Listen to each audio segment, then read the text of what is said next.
Bonjour et re-bienvenue pour ceux et celles qui ont déjà écouté ce podcast. Et bienvenue à vous dans ce podcast, Jean-François Sénéchal, votre professeur pour le cours éthique et professionnalisme. Ça y est, c'est une rentrée, je la mets toujours entre guillemets parce qu'il y en a plusieurs qui sont toujours hors campus. C'est une rentrée inédite.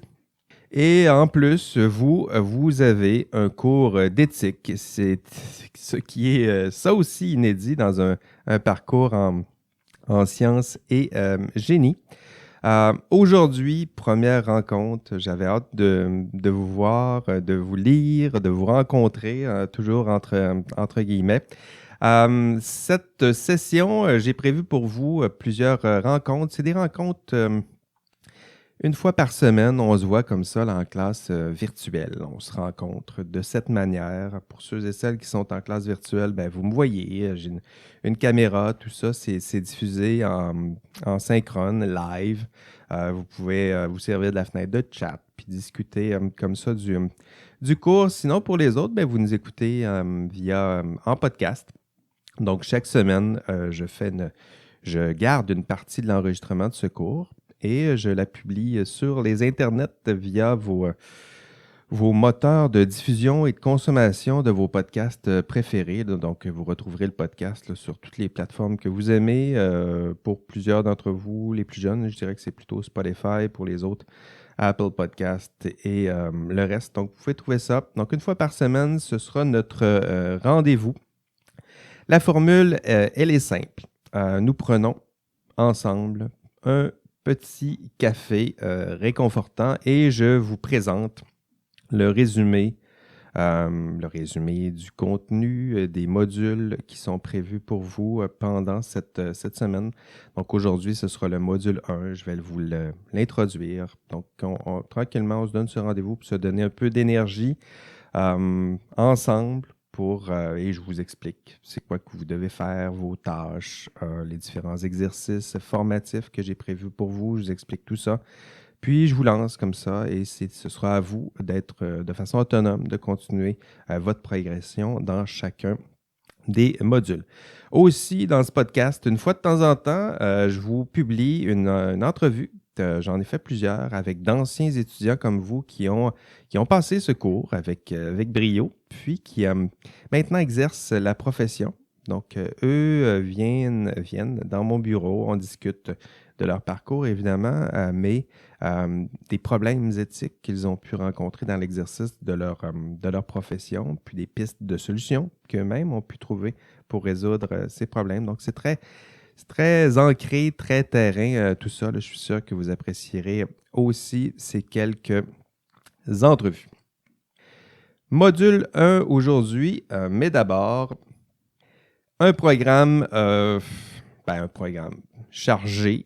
Je ne dirais pas. Là. Aujourd'hui, on se présente. Tiens, je vais mettre plutôt. C'est ici.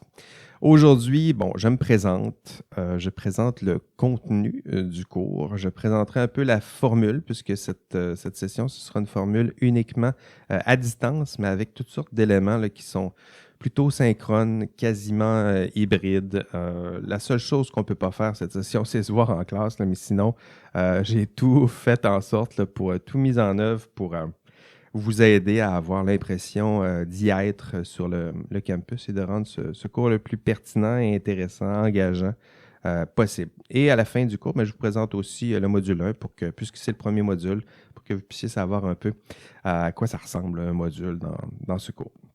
Donc d'abord, qui est votre professeur?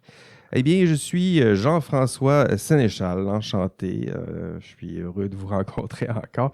Jean-François Sénéchal, j'ai un parcours atypique, je dirais. Ce n'est pas un parcours typiquement de professeur d'éthique. J'ai plutôt une tête de science. Donc, si vous voulez vraiment me comprendre, j'ai une tête et un background de sciences. C'est mes passions premières, là, c'est les sciences, plus spécifiquement peut-être plus la biologie, mais les biotechnologies.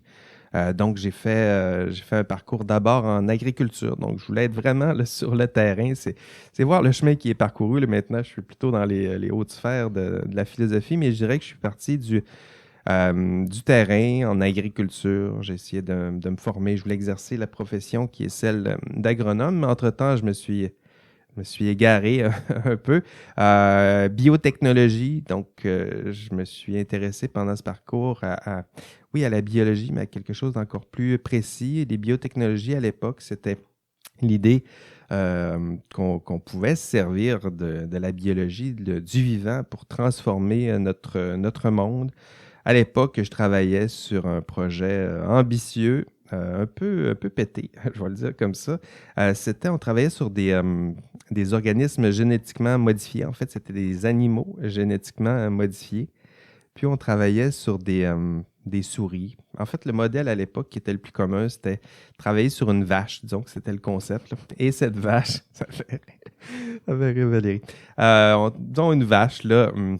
Et cette vache, en la modifiant génétiquement, ben, on était capable de lui faire produire des protéines pharmaceutiques. Donc, c'était le grand concept de l'époque. On la modifiait là, à une échelle embryonnaire, puis éventuellement, lorsqu'elle deviendra grande vache, et éventuellement, lorsqu'elle aura des petites vaches, mais dans son lait, on était capable de retrouver des protéines pharmaceutiques qu'on était capable d'isoler. Puis, donc, il y avait tout un projet biotechnologique intéressant associé à ça.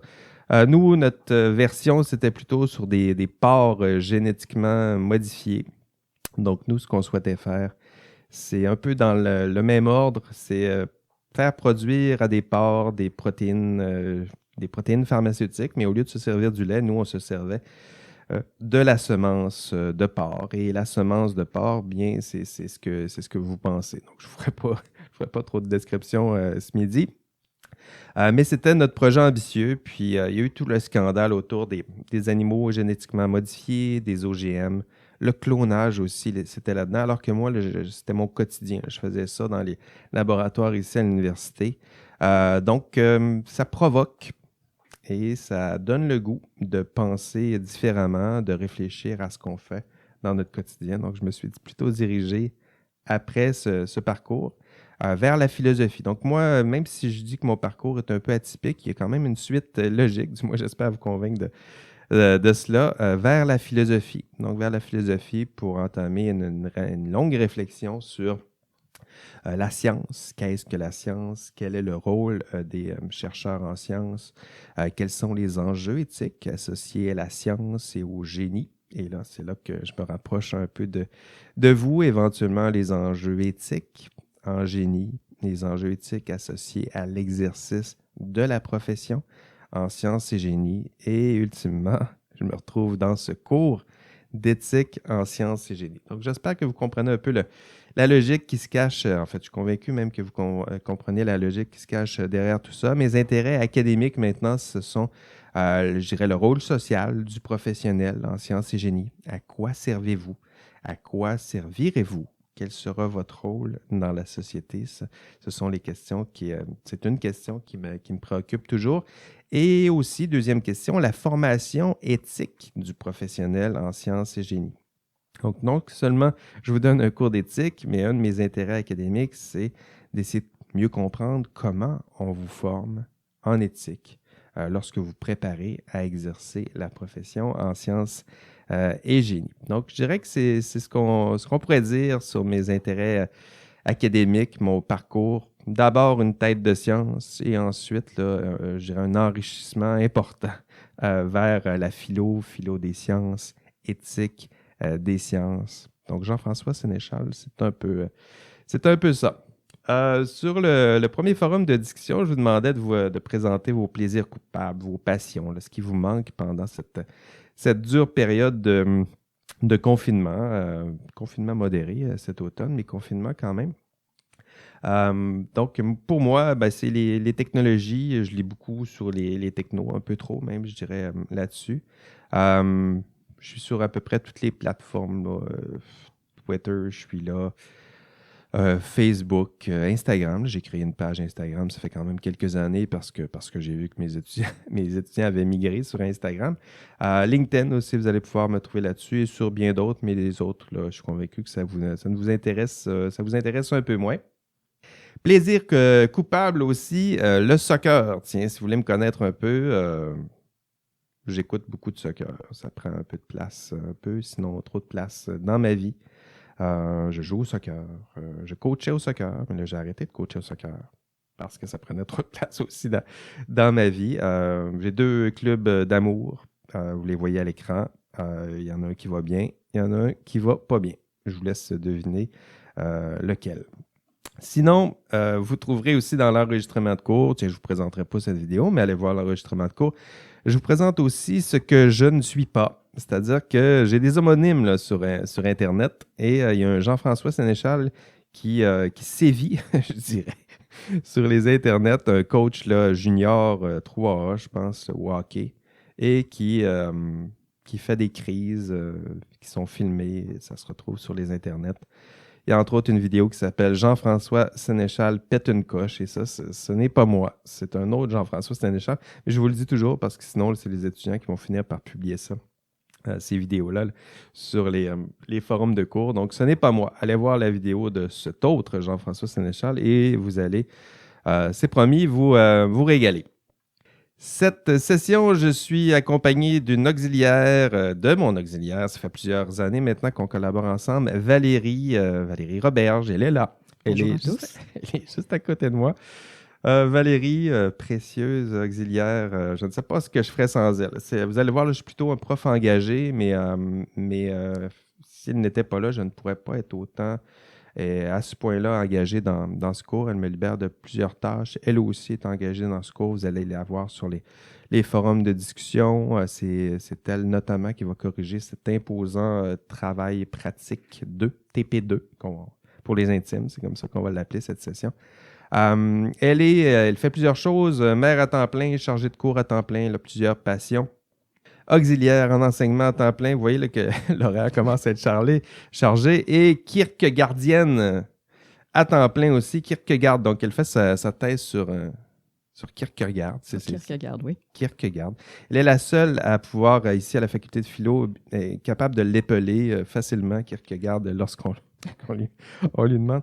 D'ailleurs, j'ai une anecdote pour elle. Je lui raconte, puis en même temps, je vous la raconte. Je suis allé sur un site qui s'appelle philosopherai.com. C'est un site qui se sert, je vous avais dit que je tripais un peu technologie. C'est un site qui se sert du fameux langage, ça s'appelle GPT-3. Donc, c'est en intelligence artificielle. C'est une grande base de données, je dirais, là, un modèle de langage qui a été développé par OpenAI. Et donc, pour vous dire, là, c'est un moteur pas un moteur de recherche, mais une banque, un méga centre de données où on peut montrer à des algorithmes en intelligence artificielle à se former, à comprendre notre langage. Mais à comprendre notre langage, ici, on est rendu à 175 milliards de paramètres. Donc, essentiellement, là, l'outil en question, il apprend à peu près en puisant à même tout le texte. Donc, pas juste être capable d'aller puiser dans le texte qui se retrouve sur Internet, mais aussi apprendre à partir du texte, ces différents paramètres de texte qui se retrouvent sur Internet. Vous irez tester l'outil, là, vous lui posez une question en philosophie et les questions sont très bien construites. Là. C'est-à-dire que c'est tellement bluffant, impressionnant. C'est comme si vous parliez à un vrai philosophe, du moins les réponses qu'on va vous donner. Et pour une même question, il vous génère toujours des nouvelles réponses, mais c'est des réponses qui sont tout à fait crédibles, je dirais. Là. Je poserais ça à un philosophe, puis je pense que ce serait peut-être moins clair que les réponses que ce moteur-là nous donne. Donc, je lui ai posé des questions. Je lui ai posé des questions là, vraiment... je lui ai posé la question, si le jugement a ses propres failles, comment peut-il prétendre juger de quoi que ce soit avec une certaine certitude? Je lui ai posé ça. Il m'a répondu une réponse très fiable. Doit-on nécessairement choisir entre l'utilitarisme et le déontologisme? Je lui pose cette question-là. Une réponse très crédible. Et si vous ne comprenez pas les questions que je pose en ce moment, vous irez les poser, vous allez voir, vous allez en apprendre beaucoup.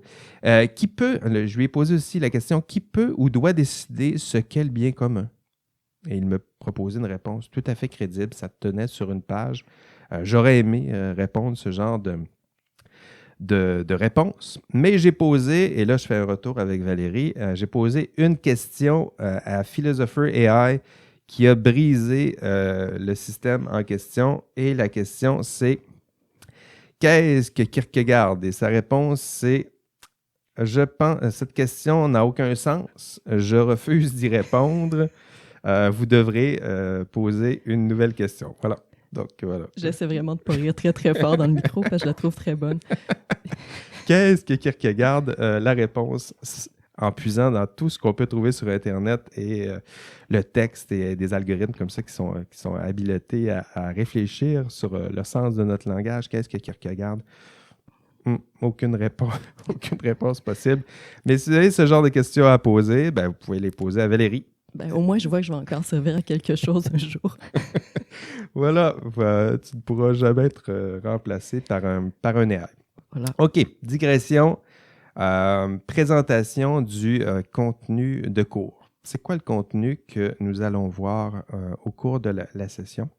Donc, dans la première fenêtre de clavardage, je vous avais posé la question, quelles sont les attentes, quels sont les sujets que vous aimeriez aborder en classe, Valérie? Ça ressemblait à quoi les réponses, les questions? Les réponses, il y a Tommy Montreuil qui disait qu'il voulait entendre parler des enjeux éthiques concernant les décisions que nous aurons à prendre lors de projets. Il y a aussi Maxime Séguin-Giroux qui parle des différents dilemmes que l'on peut avoir au niveau professionnel. Et ensuite, il y a Myriam Blanchette qui pose une question aussi, l'utilité des ordres professionnels. Très bien, mais merci de vos contributions. En fait, est-ce qu'il y en avait d'autres? Oui, il y a Kimberly aussi qui disait qu'on allait voir beaucoup d'exemples pour les ingénieurs, mais elle ne voulait pas que les chimistes soient laissés de côté. Tout à fait, Kimberly, ce sera le cas, les chimistes ne seront pas négligés. D'abord, tiens, peut-être là-dessus. Le cours il y a 200 étudiants et je dirais qu'il y a peut-être 80-85% des étudiants dans ce cours qui se dirigent vers la profession d'ingénieur. Donc, c'est sûr que les exemples seront souvent puisés à même l'exercice de cette profession. Mais il y a d'autres professions dans ce cours. Donc, ingénieurs forestiers, chimistes, arpenteurs, géomètres, ils sont là. Il y en a d'autres aussi. Il y a même des étudiants en informatique qui n'ont pas de profession associée. Mais j'ai pensé à vous, évidemment. Il y a plusieurs exemples, questions, des forums qui seront consacrés à ces autres professions. Et si vous trouvez que ces professions ne prennent pas assez de place, bien justement, posez vos propres questions dans les forums de discussion, puis réfléchissez ensemble avec vos pairs, avec vos futurs collègues aux enjeux. Parce que les enjeux qu'on va voir là, sont transversaux. On les voit d'une profession à l'autre. On va voir le système professionnel qui, lui, recoupe l'ensemble des professions qui seront abordées dans ce cours. Mais c'est sûr que si vous voulez prendre des applications plus concrètes, appliquer, voir comment les principes qu'on voit en classe s'appliquent au sein même de votre profession, ce sera possible. Les travaux pratiques sont pensés justement pour vous donner l'opportunité d'explorer exactement cela. Mais je dirais que le cours il est assez général pour inclure toutes ces professions. Mais en même temps, il y a plusieurs endroits où j'ai pensé, oui, à la profession de chimiste. Et si ça ne prend pas de place, encore une fois, ce sera à vous, Kimberly, à faire signe, à poser les questions qui vous intéressent et qui peuvent intéresser votre profession. Même chose pour arpenteur, même chose pour ingénieur forestier, informatique, il y en aura des questions sur vous. Agronomie, il y en a certains qui sont en génie agricole. Donc, ce sera pour vous aussi, ce sera à vous de vous réapproprier ce cours et créer les parties qui vous semblent manquer dans ce cours. Mais pour les autres étudiants, vos attentes, je dirais qu'elles seront comblées parce que les questions, les sujets que vous avez ciblés, nous les verrons dans ce cours. Promis. Donc, c'est ce que vous avez, c'est ce que vous désirez et ce sera fait. Mais évidemment, on n'a pas le temps et les étudiants n'ont pas eu le temps de recouper toutes mes promesses dans ce cours. Ce que je vous promets, c'est d'aborder de vrais problèmes éthiques rencontrés dans l'exercice de votre travail. Donc, de vrais problèmes.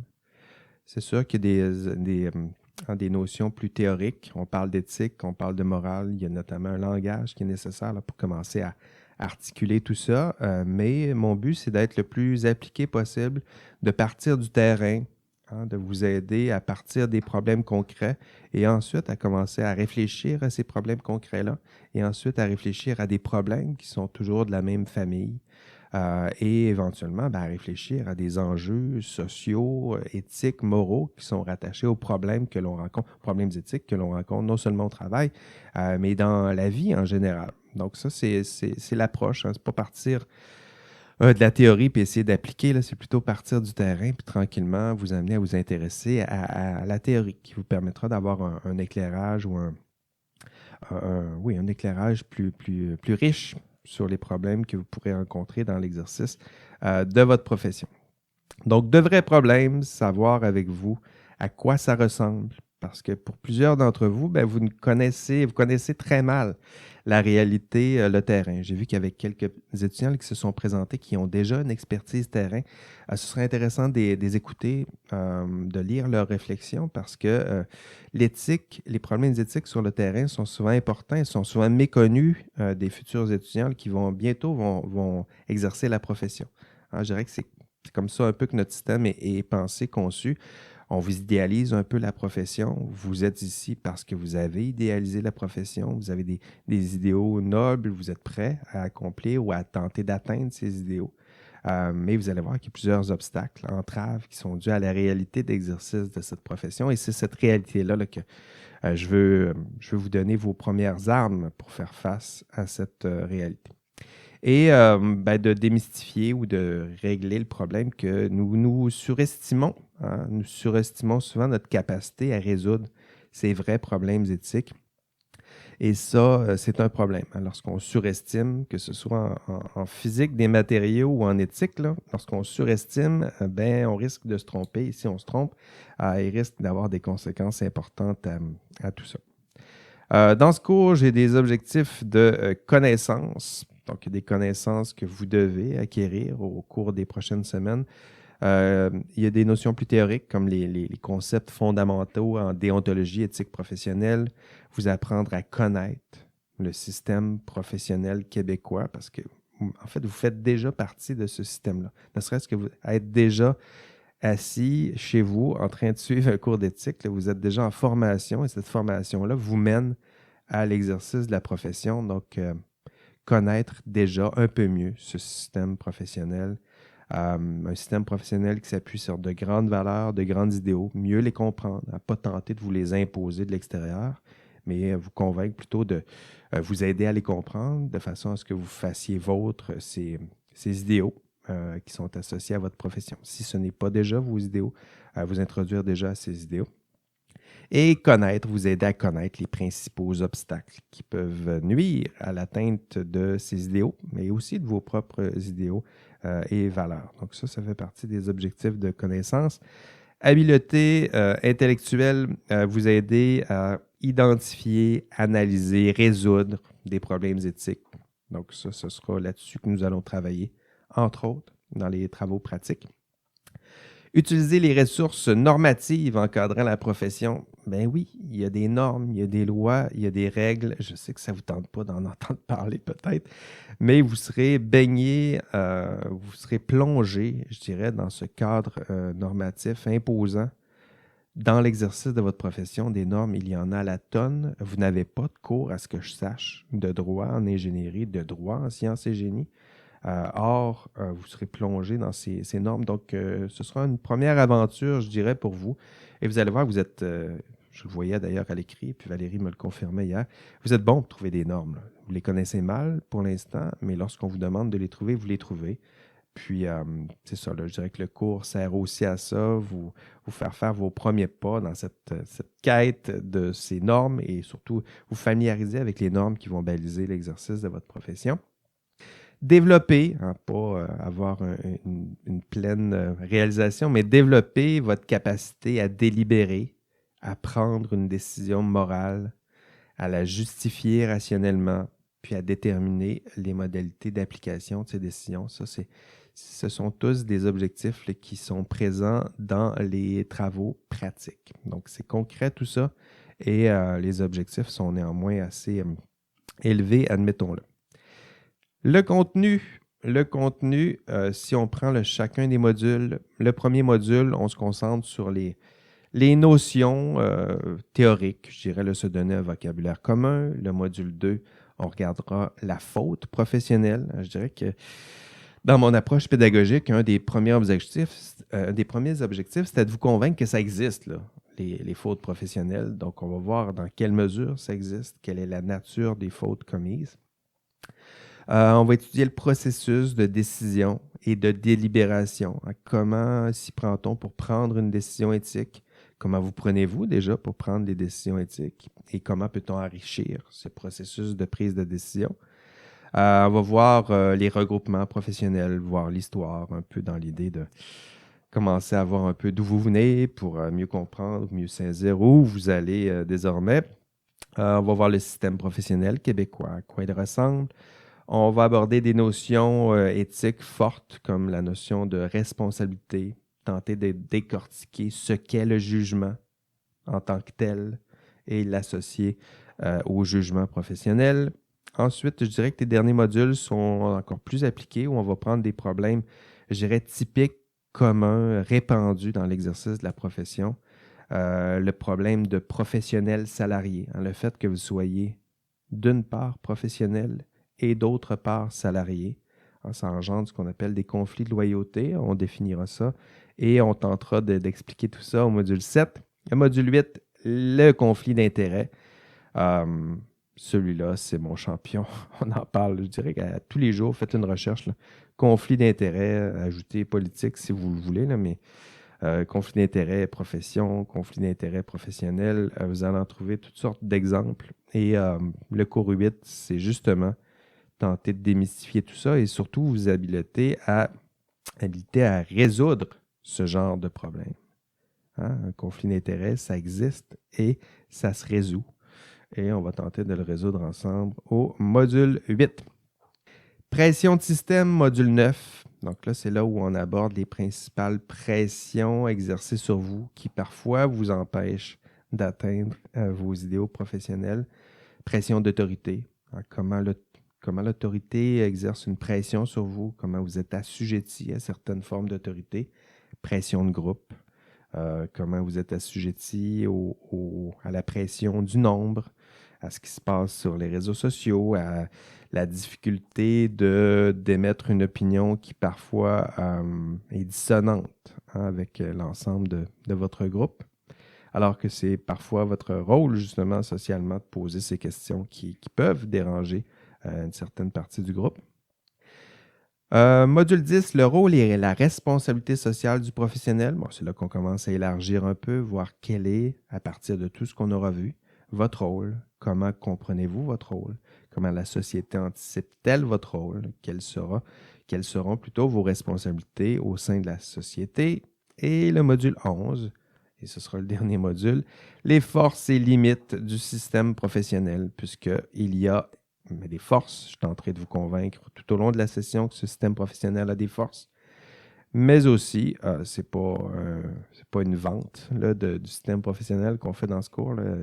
C'est aussi une analyse critique. Voir avec vous quelles sont les limites du système professionnel en tant que tel. C'est ce qui vous attend pour le contenu. C'est un résumé, c'est à peu près le résumé le plus dense que je peux vous faire du cours. Vous aurez évidemment le temps d'approfondir, d'amadouer chacun de ces modules un à la fois, je dirais, dans un rythme d'un par semaine. La formule du cours maintenant, le cours dans sa forme et dans son contenant maintenant, on lâche un peu le contenu.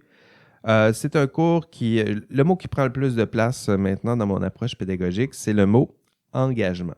Donc, on pourrait appeler une approche participative, mais je suis un enseignant engagé, vous le verrez rapidement, mais il y a une contrepartie.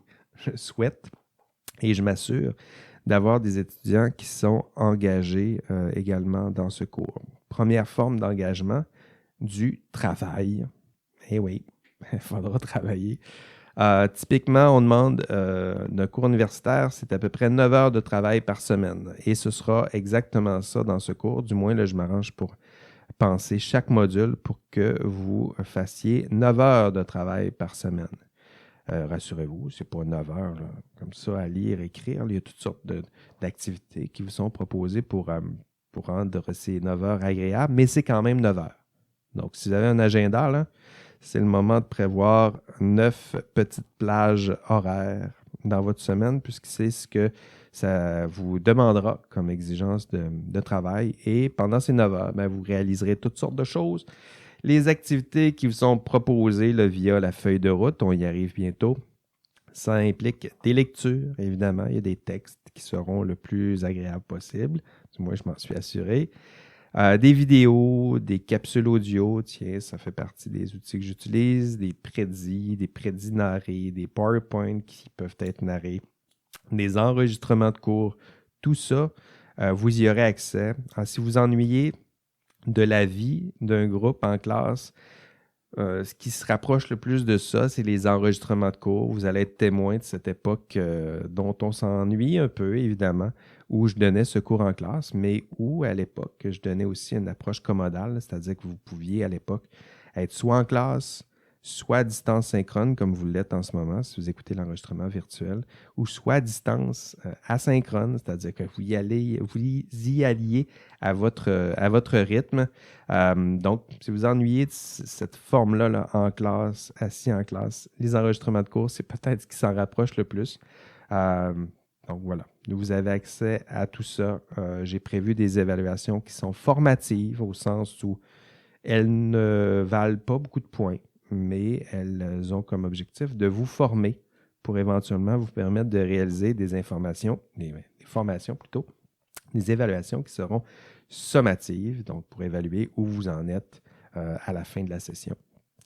Il y a des forums qui sont aussi des évaluations qui sont formatives. Vous allez voir, l'outil n'est pas, c'est pas ce qui est le mieux conçu. Là, je dirais, on a déjà vu mieux comme outil.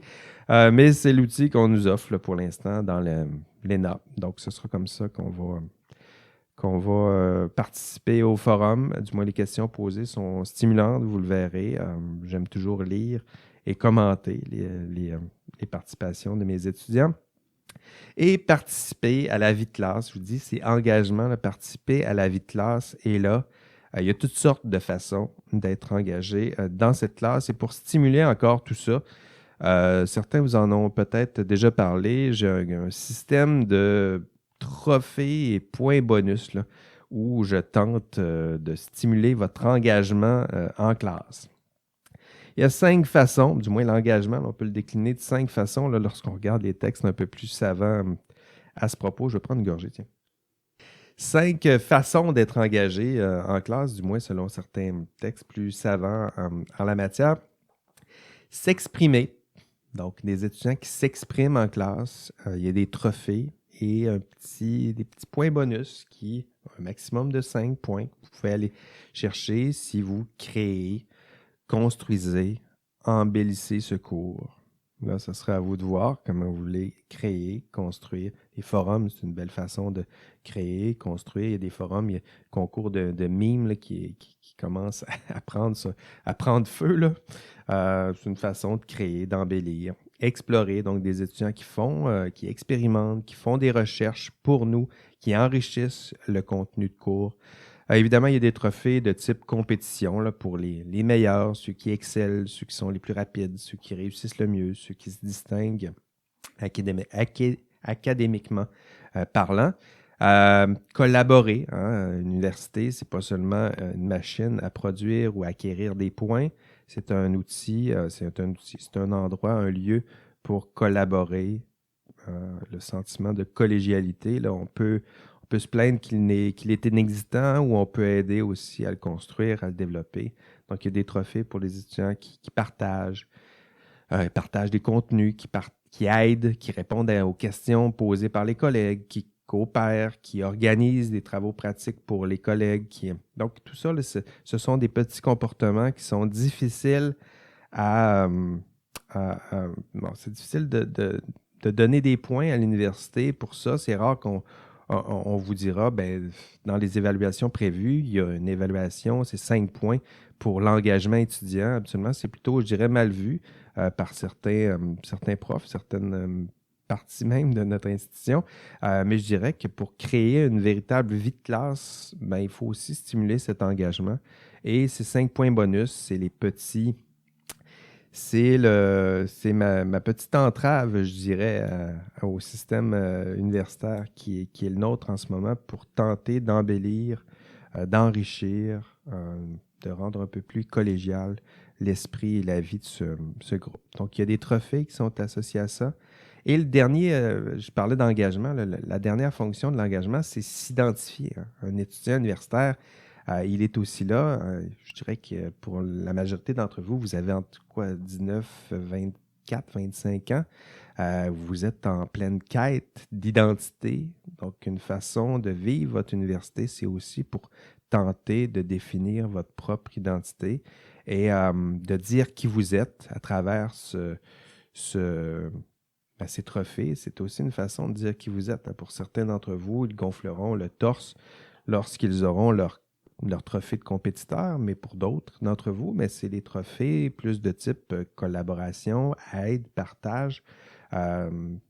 Pour d'autres, ce sera expression, créativité. Donc là aussi, c'est une façon de dire qui vous êtes et de dire à vos collègues ce à quoi vous aimeriez que l'université et que les professionnels, éventuellement, à ce à quoi vous aimeriez qu'ils ressemblent.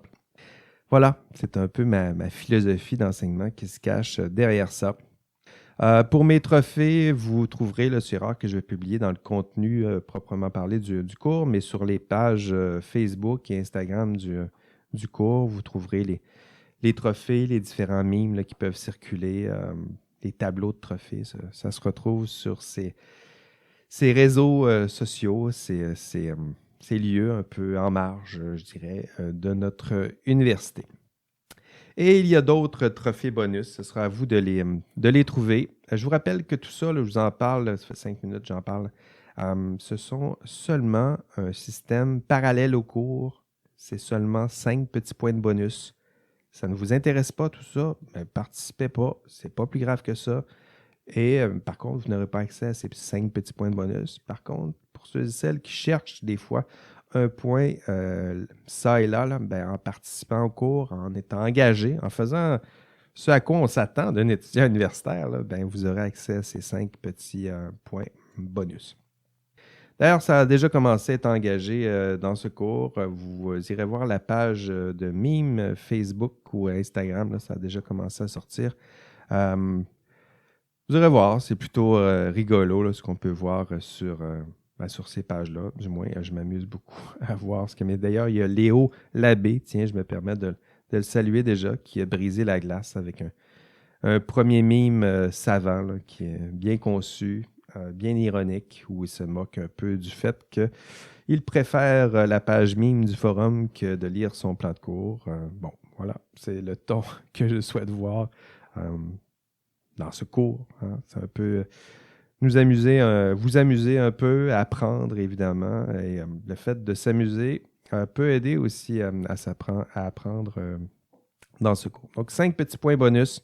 Si ça ne vous intéresse pas, c'est pas plus grave que ça. Si ça vous intéresse, c'est un peu compliqué à gérer pour moi, mais néanmoins, je le fais parce que j'ai bien vu qu'être engagé en classe, un étudiant qui est engagé, c'est aussi un étudiant qui réussit mieux. Donc, je vous aide à être engagé et ce faisant, du moins c'est la prémisse derrière tout ça, je présume que ça fonctionne.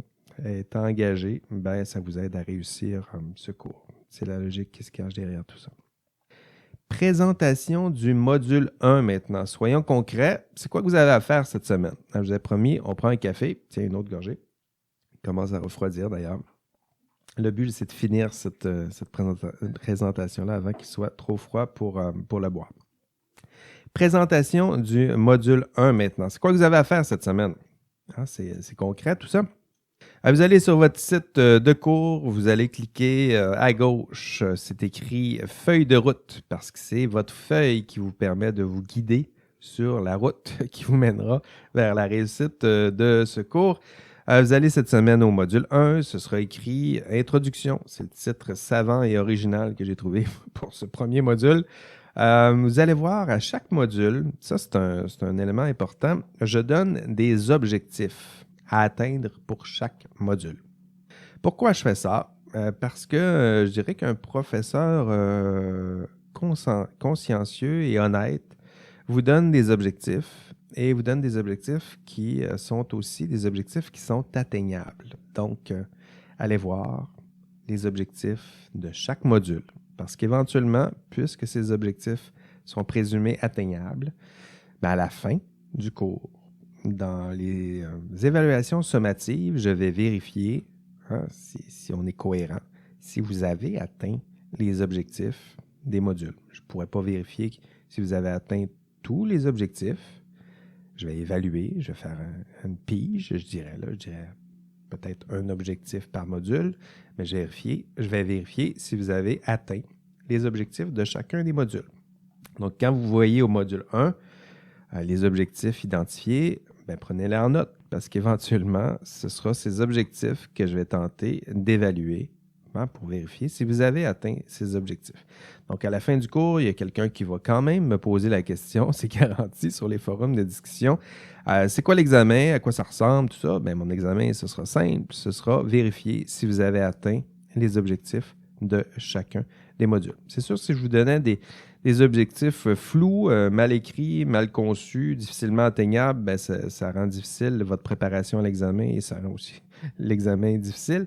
Mais de vous donner comme ça des objectifs qui sont atteignables, mesurables, moi, ça me permet éventuellement, de la même façon, de les mesurer à l'aide d'une évaluation sommative. Donc ça en est aussi là, du back-end, qu'est-ce qui se cache derrière la formule pédagogique de ce cours. Autre chose que vous devez vérifier dans ce module 1, c'est la marche à suivre. Donc, d'un côté, là, vous avez, ça s'appelle Général. Donc, dans l'onglet Général, il y a les objectifs, mais si vous allez dans Contenu du module, qui est le deuxième onglet, vous allez trouver le résumé du module, mais aussi la marche à suivre. Et la marche à suivre, je me suis arrangé pour qu'elle soit le plus simple et pratique possible à suivre, c'est-à-dire que j'ai écrit une suite de tâches à accomplir, je les ai même numérotées et la formule est simple, vous suivez en ordre chronologique et vous faites ce que je vous demande de faire. Vous avez 9 heures pour faire tout ça. Cette semaine, par exemple, je vous demandais « Venez me rejoindre en classe ». J'avais écrit ce lundi à l'écran ici, mais je pense que j'ai écrit, oui, j'espère, ce mardi sur le site de cours. Donc, venez nous rejoindre en classe virtuelle. Donc, ça, c'est une des tâches que je vous avais demandé, au moins pour le cours 1, pour vous familiariser avec l'espace virtuel, avec le contenu de cours, avec l'ENA du cours. Donc, tout ça, c'était nécessaire de vous demander d'être là en classe virtuelle. Visionner l'enregistrement de cours. Donc, vous allez visionner l'enregistrement de cours et vous allez voir, je vais radoter des mêmes choses. Ça se peut que je dise des choses dans cette première heure ensemble et que je radote des choses dans l'enregistrement de cours. Et ça fait partie de mon approche pédagogique, c'est-à-dire que de répéter des choses, mais ça vous aide à acquérir ces notions. Donc oui, il y aura des recoupements. Si des fois vous êtes tanné de m'entendre radoter, vous pouvez même, c'est enregistré là. Donc vous pouvez sauter des bouts, des parenthèses. Si je pars de travers, ça ne vous tente plus, vous avancez un peu le curseur. Écoutez, vous êtes capable de faire ça, mais vous avez accès à l'enregistrement de cours. Donc enregistrez le cours. Cette semaine, je vous demande aussi de visionner l'enregistrement du témoignage de Karen Duhamel. Dans le cours, vous allez voir, je fais une étude de cas avec le cas, justement, Karen Duhamel. Je vous invite à aller voir l'enregistrement de cours pour voir comment on a traité cette étude de cas, qu'est-ce qu'on en a dit, qu'est-ce que les collègues qui étaient en classe ont dit à propos de ce cas. Mais surtout, allez visionner le témoignage de Karen Duhamel. Je dirais que parmi toutes les vidéos que vous allez voir dans ce cours, c'est peut-être celle qui va vous bouleverser le plus. C'est une professionnelle qui est une très jeune professionnelle qui a rencontré toutes sortes de professionnels, toutes sortes de problèmes éthiques dès ses premières années. Donc, elle vous ressemble au sens où elle sort de l'université. Elle est prise avec des problèmes qui sont sûrement plus importants, du moins je vous le souhaite, que les problèmes éthiques que vous allez rencontrer. Donc, c'est un peu C'est assez grave là, ce qui se passe autour d'elle, donc corruption, collusion, fraude, il y a toutes sortes de choses qui se passent autour d'elle et elle tente d'exercer honnêtement sa profession et vous allez voir quelles sont les entraves et les obstacles réels qui s'imposent à une personne qui tente, dans son cas, simplement d'exercer honnêtement sa profession et vous allez voir que c'est parfois compliqué d'exercer simplement et honnêtement sa profession. Donc, je vous invite à aller visiter ça. C'est touchant. Pour vous, ce sera parlant parce que ça ressemble à ce que vous serez bientôt dans quelques années. Donc, allez voir ce témoignage-là. Ce sera pour vous très, très formateur. Je vous le dis encore, là, c'est peut-être une des vidéos les plus marquantes de ce cours en soi. Donc, allez voir ça. Toujours dans la marche à suivre, je vous invite aussi à aller voir ce qu'est la commission Charbonneau. J'ai ouvert un module. Dans les modules, là, dans la feuille de route, vous allez voir en bas complètement. Il y a un module extra là, où la commission Charbonneau, pour vous, vous la connaissez peut-être un peu mal. Ça fait partie un peu de l'histoire pour vous. Pour moi, c'est quasiment d'actualité. C'est-à-dire que ça ne fait pas si longtemps que ça. Mais pour vous, ce serait important de vous replonger. C'est quoi la commission Charbonneau? À quoi ça servait? Je vous le dis, là, il y a plusieurs professionnels en sciences et génie qui ont été impliqués dans toutes sortes de malversations, fraudes, collusions, corruption. Puis, pas seulement des ingénieurs. Évidemment, il y a des ingénieurs qui étaient concernés, là, mais vous irez voir, des arpenteurs, géomètres, il y en avait dans le lot. Des chimistes, peut-être pas, mais ce n'est pas parce qu'ils ne seront pas ciblés dans cette commission Charbonneau qu'il n'y a pas, au sein même de vos propres systèmes, peut-être pas le système, là, ici c'est l'industrie de la construction, mais dans d'autres industries aussi, il peut y avoir ce genre de problèmes et d'enjeux. Donc pour vous, allez visionner cette première vidéo où je vous explique un peu ce qu'est la commission Charbonneau. Ensuite, autre étape, toujours dans la marche à suivre de ce module 1, allez participer au forum. Typiquement, dans les forums, je vous pose des questions qui vous permettent de vérifier vous-même si vous avez atteint les objectifs de module, qui vous permet aussi de valider, parce que les autres étudiants aussi répondent à ce forum, comment eux répondent aux objectifs ou non, et d'enrichir vos réponses pour ensemble essayer d'atteindre le mieux possible les objectifs associés à ce module. Étape 6, toujours dans la marche à suivre, répondre au questionnaire. Le questionnaire, vous aurez toujours quelques tentatives pour répondre au questionnaire. Le but, c'est de vous former, encore une fois, pour vérifier si vous avez atteint les objectifs de ce module.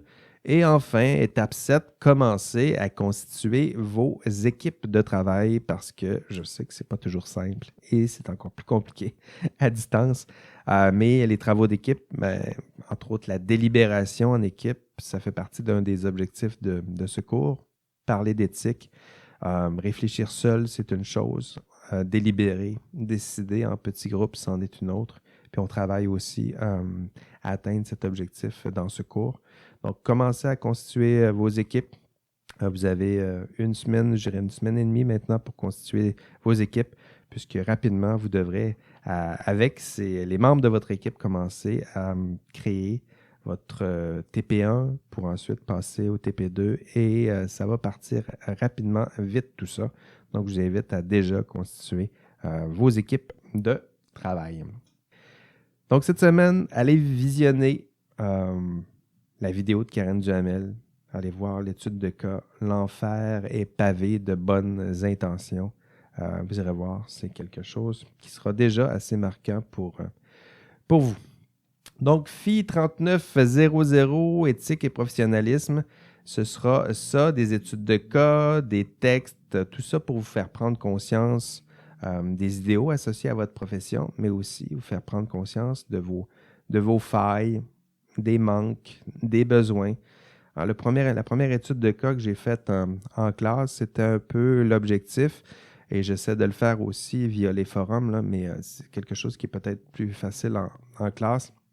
La première chose que j'essaie de faire avec vous, pédagogiquement, c'est de vous faire ressentir les besoins, les manques, vos propres failles, Pourquoi? Parce qu'une fois que vous allez admettre que vous avez des failles, des manques, des besoins, ce sera plus facile pour moi de tenter de les combler avec du contenu, des études de cas, des textes, tout ça. Mais si vous ne pensez pas avoir de failles, si vous n'avez aucun manque, si vous éprouvez aucun besoin en matière d'éthique et de professionnalisme, ce sera difficile de vous enseigner. Donc, mon approche pédagogique, c'est un peu ça, là, vous faire ressentir ce manque, ce besoin, ces failles pour ensuite tenter de combler tout ça. Dans le cours, vous aurez aussi un ouvrage obligatoire. C'est un ouvrage qui est, je vous rassure, disponible gratuitement et en ligne. Pour ça, vous devez aller dans matériel didactique. Donc, vous allez sur le site de l'ENA de votre cours. Vous allez dans matériel didactique. Vous allez trouver l'ouvrage Professionnalisme et délibération éthique de Georges Legault. Et voilà, vous y avez accès. C'est via un emprunt électronique. Là. Si vous n'avez jamais fait ça, vous allez voir que c'est pas très compliqué, pas très sorcier. Vous en aurez besoin, entre autres, parce que dans le cours, on va se servir d'une grille d'analyse éthique. Et la grille, elle est exactement dans cet ouvrage. Il y a des chapitres qui sont à lire et à l'étude dans ce cours. Et ils sont également dans cet ouvrage. Donc, commencez déjà à accéder à tout ça pour voir si vos outils sont en ordre, puisqu'éventuellement, vous devrez lire et utiliser cet ouvrage. Les évaluations de ce cours maintenant. Quelles sont les évaluations de ce cours? Eh bien, je vois que c'est la question qui vous intéresse le plus. Si on regarde les statistiques de ce cours, eh bien, vous êtes seulement 13% à avoir téléchargé le plan de cours, alors que vous devriez tous lire votre plan de cours. Et nous avons seulement 87% de personnes qui ont... non, ça c'est pas super. Ceux qui ont téléchargé le plan de cours, mais je vois aussi que ceux qui... il y en a une grande partie d'entre vous qui s'intéressent aux évaluations de cours. Et les évaluations, je vais vous les expliquer au cours 2. Hein, je sais que c'est frustrant, cette longue introduction, mais ça vous sera seulement expliqué au cours 2 parce que j'essaie de m'en garder un peu. Je ne veux pas non plus, d'ailleurs, mon café commence à être un peu froid, là, donc je ne veux pas non plus vous occuper pendant trop longtemps pendant cette introduction au module 1. Ce que je me permets seulement de vous dire sur les travaux, c'est que d'abord, vous devez faire vos équipes. Donc, c'est amplement cette semaine et aussi, vous devez faire le module 1 cette semaine. Je dirais que c'est les travaux que vous avez à faire cette semaine et la semaine prochaine. Je vous expliquerai avec un peu plus de détails quels sont les travaux, les évaluations qui sont concernés dans ce cours. Donc voilà, nous achevons FI 3900, ça s'appelle Éthique et professionnalisme. Vous avez vu ça dans votre cursus de cours, vous vous demandiez c'est quoi tout ça. Ça sera un peu tout ça, réfléchir aux problèmes éthiques que vous allez bientôt rencontrer dans l'exercice de votre profession, aux enjeux éthiques associés. Nous tenterons ensemble d'identifier les causes de ces problèmes. Nous tenterons ensemble d'identifier des pistes de solutions. Développer des outils, développer vos compétences en matière d'éthique pour tenter de résoudre l'ensemble de ces problèmes. Une autre question qui traverse ce cours, c'est la question « Pourquoi avez-vous choisi une profession? » J'aime bien la poser comme ça.